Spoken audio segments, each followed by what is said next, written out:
G'day mates! In today's video, we're talking about my predictions for the FNCS Invitationals. Kicking off today, as of me making this video, who do I think is going to pop off? Because we have a lot of big name teams getting contested last minute. We now have rumors that Bugha and Mero are being surprise contested, and this is from Mero himself. We now have Mr. Savage and iDrop getting surprise contested. We still have our three-way spawn fight over at Condo. We have the four-way spawn fight going over at Tilted. There's a lot to talk about. Let's kick off with my top 10, and then I'm going to break down each team and why I think they're favorites, but I also want to show some love to the smaller regions as well. And there is a lot of big storylines coming into this that I don't think enough people have talked about. So this is my everything you need to know about Invitational video.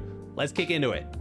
This is my top 10 in order, but at the same time, the order could change up a little bit. I'll go into detail on each one very soon. So we have Queasy and Veno in first, Jannisz and Vadeal in second, Kami and Setty in third, Th0mas and Trippern in fourth, Bugha and Mero in fifth, Joe and Zandy in sixth, Fatch and Pamstou in seventh, Chico and Trulex in eighth, Reet and Epic in ninth, and then Khanada and Mackwood in 10th.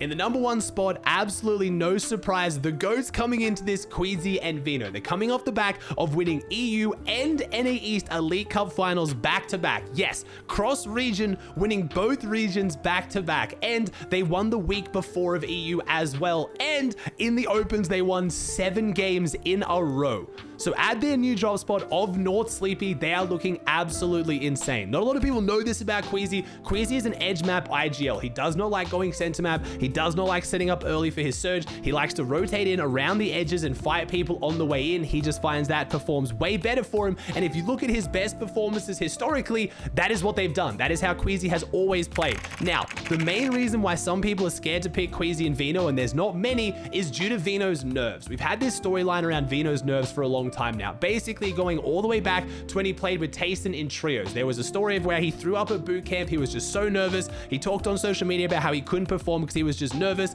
That was years ago. He has won so many tournaments, including an EU FNCS since then. I don't think Veno nerves is something we have to worry about. Maybe on LAN, he might get a little bit more nervous, but even nervous Veno is still one of, if not the best fighters in the world. Queasy and Veno have to be one of the favorites. You look at their drop spot and you look at what's going on around them, it only helps them even more. The biggest issue for sleepy teams normally is Shifty or the Haunted Mansion area now as well, but Muzz and Larson are contesting each other there. Usually the Shifty teams will push over into Sleepy for their Storm Surge because Shifty is one of the hardest spots to get Surge on the map historically, but if they're contesting each other, they're either going to win and they won't need Surge, or they're going to drag out in a long spawn fight that Queasy and Veno can definitely third party. Also, just to their south on the other side of Sleepy, they have Alice and Th0mas, which again is a slightly scary team, but at the same time, Th0mas has really, really good Surge aim, but at the same time, it's two teams from cross regions. I don't even know if language barriers is going to be an issue there.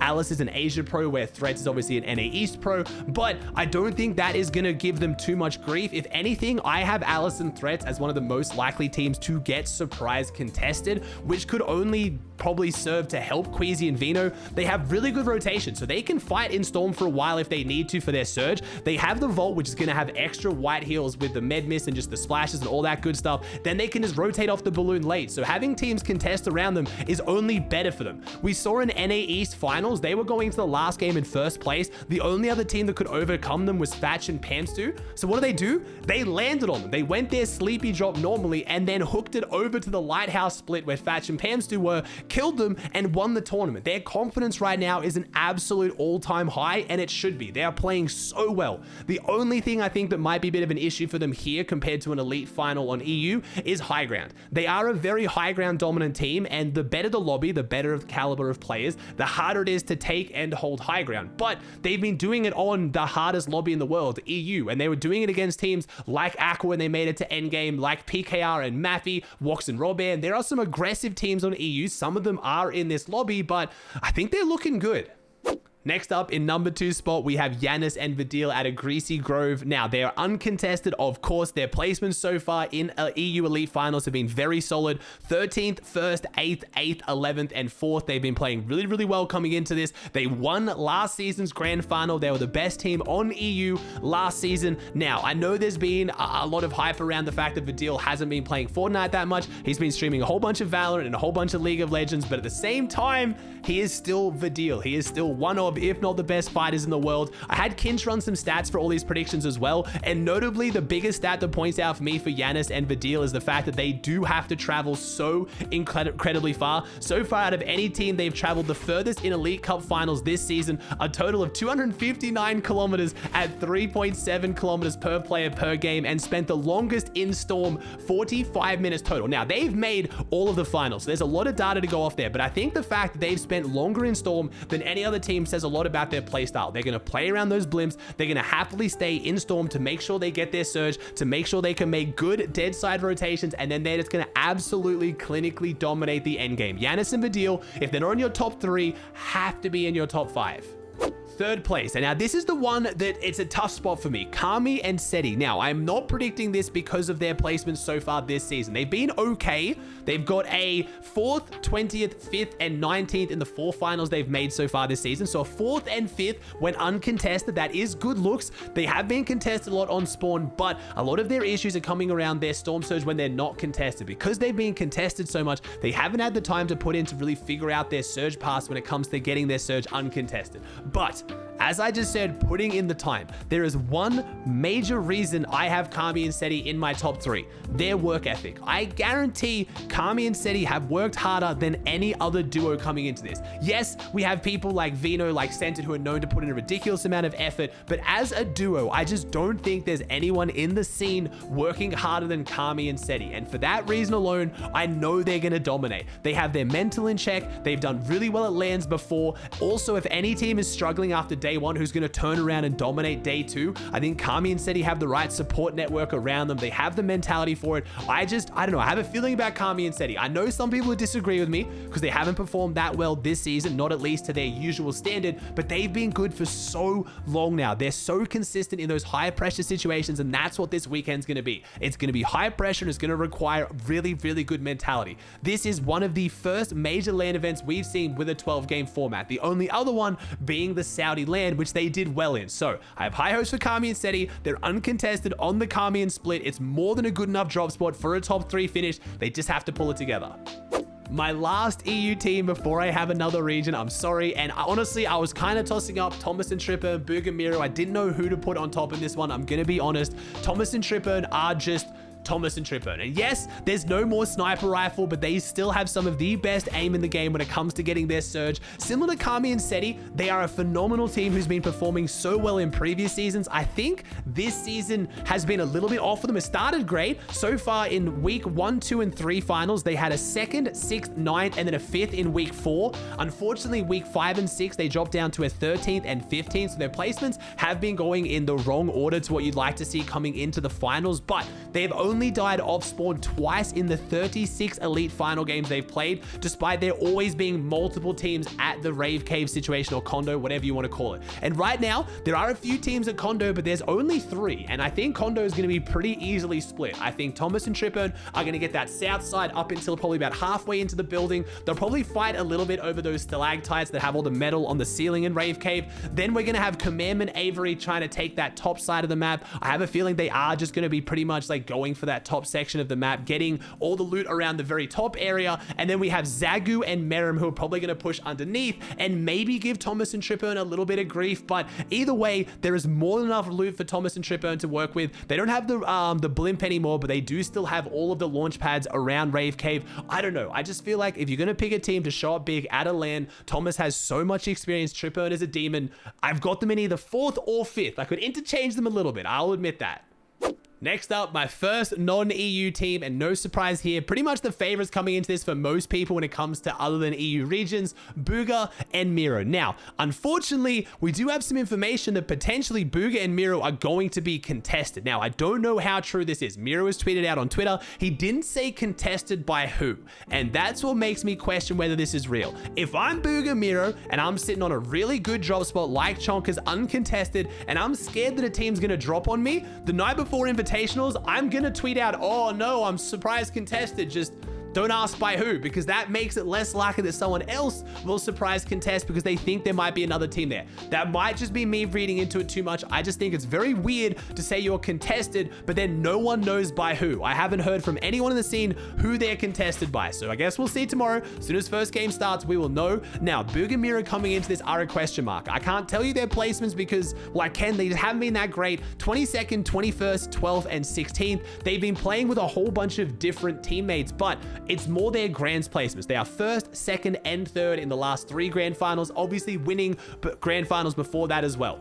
They are notorious for coming into grand finals. People think they've fallen off. They're not playing together. Their chemistry sucks. Something's going wrong, and then they always perform. If anyone's going to do it, it's going to be them. But Bugha's got some pressure on his shoulders. This is his first LAN since World Cup when he won solos. So coming off the back of winning, I think 3 FNCSs since then, multiple top 3 and top 5 placements between them. Mero's won 5 FNCSs. There is a lot of pressure on them coming into this one, so we'll see if they can handle it.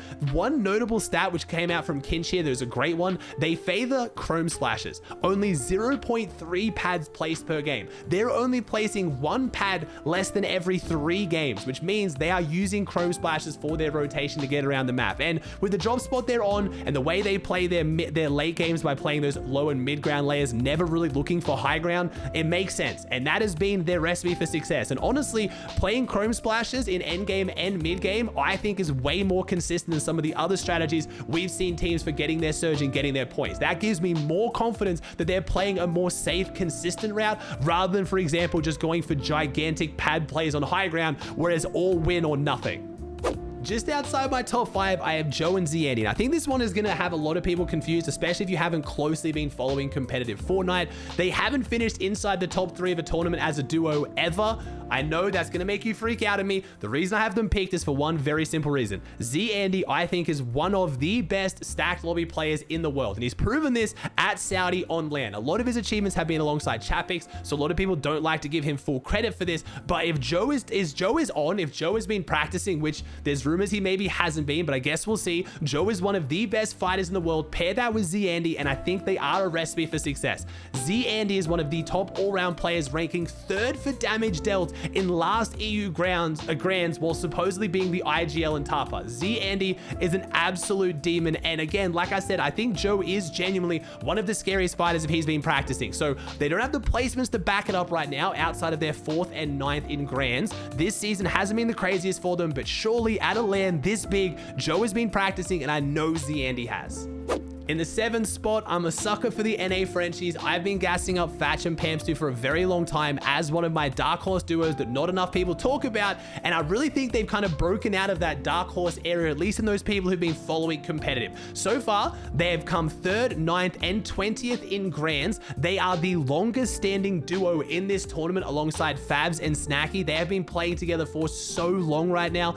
Fatch and Pamstou have been playing together now for chapters, not just season, for chapters. And so far this season, they have made every final, coming 14th, 16th, 8th, 43rd when they were contested, 1st, 40th, 27th, and 4th. And honestly, their 4th place probably should have been a 2nd if they didn't get landed on by Queasy and Veno, or it could have been a win as well. I just think they're an incredibly strong team. They have multiple massive achievements behind them. Fatch did very well at World Cup, so I know it's a long time ago, but people forget that Fatch did really well at World Cup in solos, coming top 10. We have Pamstou has 1 solo FNCS. A lot of people forget about that. They are used to handling pressure. They are going the Lighthouse split, which in my opinion isn't the craziest split ever, but they've proven that they can do it in really stacked lobbies. It will be a little bit zone dependent. Having the balloons around them at Sleepy has helped their rotation a lot, but obviously having to venture over and fight teams like Queasy and Veno to use that mobility is going to be a bit sketchy, but it's going to be a team that if they get some favorable zones, I think can pull off a really, really big surprise. Number 8, Chico and Trulex. They are going Rocky. It is a very, very strong drop. It's one that I want to say, like, I'm surprised they're not being contested, but at the same time, contesting Rocky just leads to an absolute, just complete spawn fight. There is no splitting it. There is no running. There is no surviving. And honestly, they are one of the scarier fighting teams on the lobby. So I guess we'll see how they go with the loot. They have come 2nd, 5th, and 11th in grands. And in the 3 elite finals, they've come 2nd, 14th, and 6th. So they are looking very, very good this season and in other seasons as well. The biggest time they've struggled is when they're contested. That is their biggest issue and has historically been their biggest issue, but they're uncon. So that goes out the window right now. Overall, they're equal on total elims between the two of them. They are both very, very dominant when it comes to endgame. And from what I've seen, mostly they do seem to play those mid grounds, sometimes going for high ground layers, but they're not a complete Sui high ground team like you'd see from someone like Aqua Rezon. But I think they're a very solid pick and they should be in most people's top 10.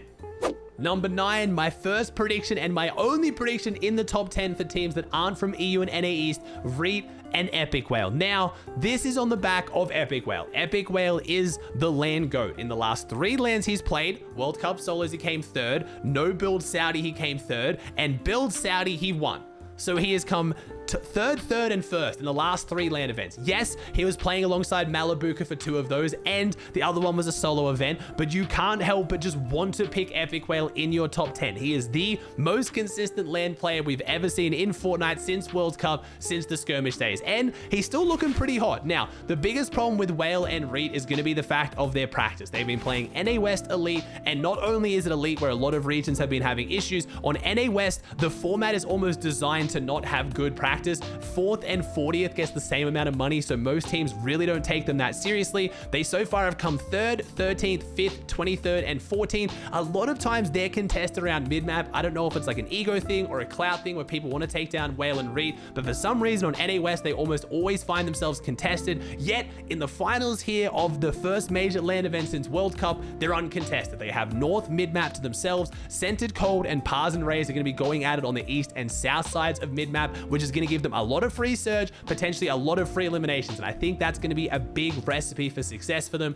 It's a very hard drop spot as well to get griefed, because if Centered and Cold, Pars and Rays are dropping on them, they're gonna know. It's a vertical drop on that north side where a lot of the control is on that very top ledge, so if any of these teams are trying to go to like the east side or south side and fight, and they swerve off, Whale and Reet will know about it and they won't be surprised. The worst thing that can happen for them is one of these teams decides to randomly start dropping on them. But if you've seen anything on social media, it looks like Centered, Pars and Rays aren't getting along too well, so I'm pretty sure if anyone's gonna have an ego battle, it's gonna be them, and Whale and Reet just get to play cleanup. They also have Bailey, Alex, and Zhu and Yuzuri going at it at Coney just across the river, and they have 4 teams going at it at Tilted if they want to get some of their surge up. So I do have this backed mostly on the fact that Epic Whale is just so good on LAN under pressure, and I hope he can do so again.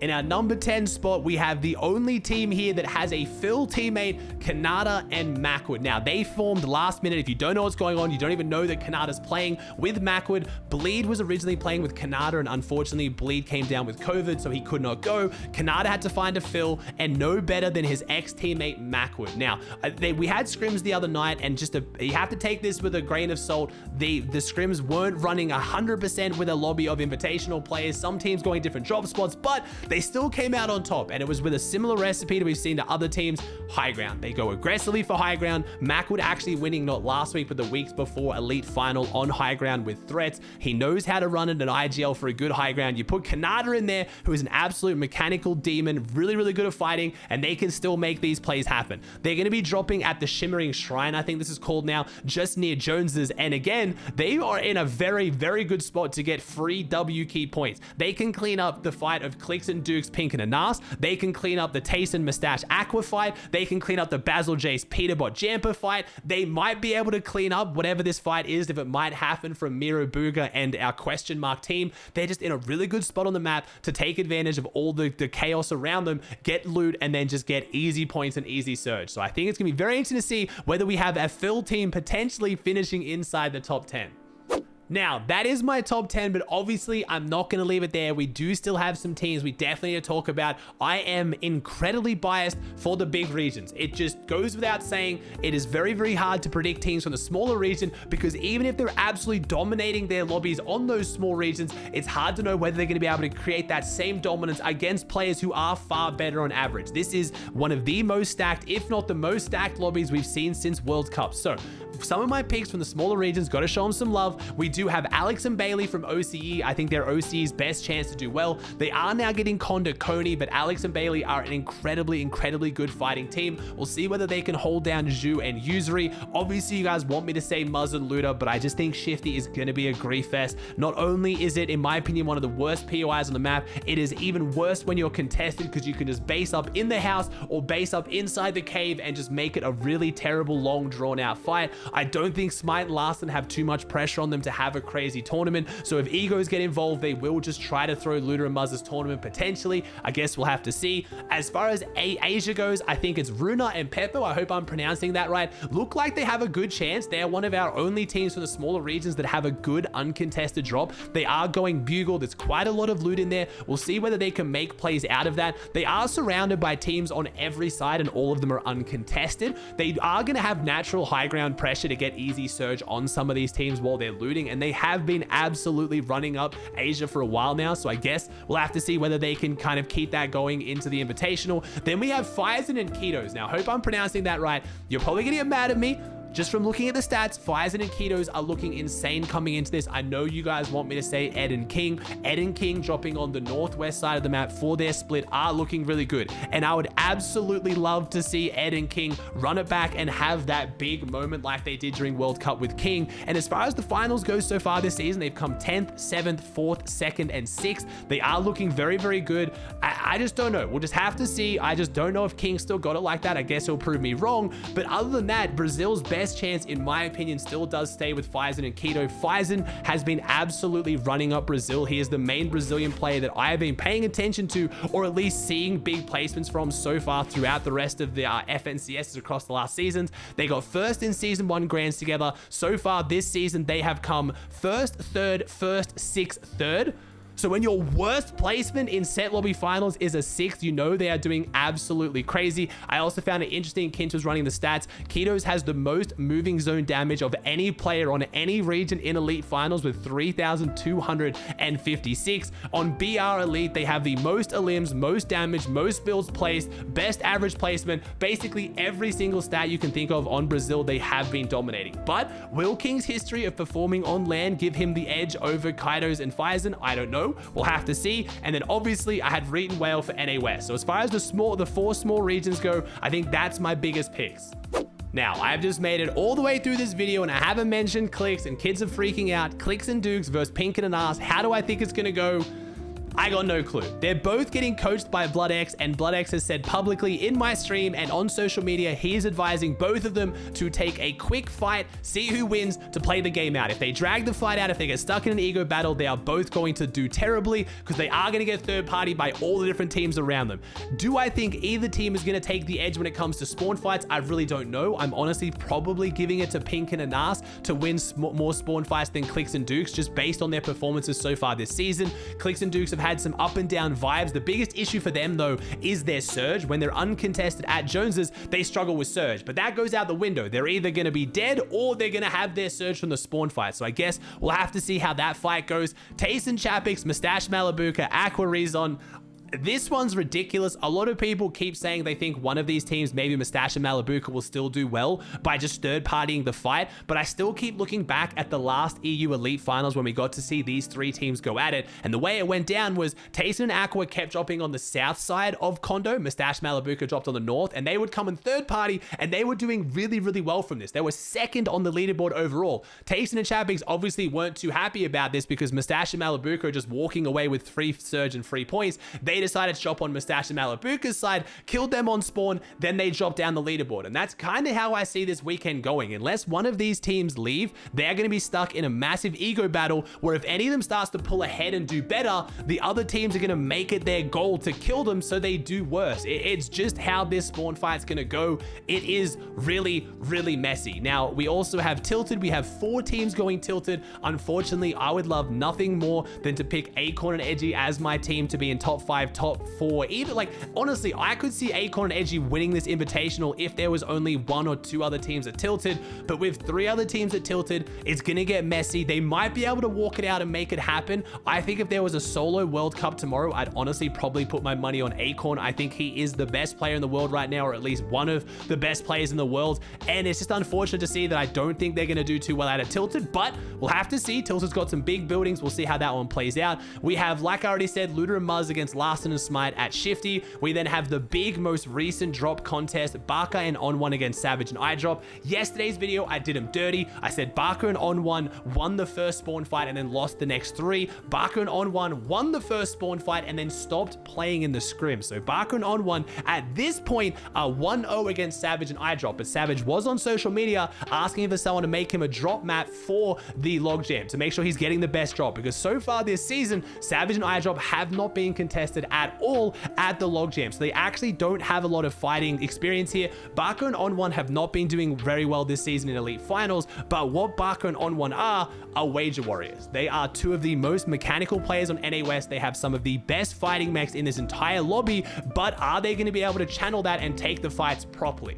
I don't know if they're just going to be all mechs, no brain. Savage and iDrop might be able to outsmart them. Maybe the pressure of LAN will get to them. I don't know who's coming out on top in that spawn fight. It is a big question mark, but it will be fun to watch. It was a long one. I hope you enjoyed. Please chuck a like on the video, subscribe to the channel if you haven't, and I'll see you in the next one.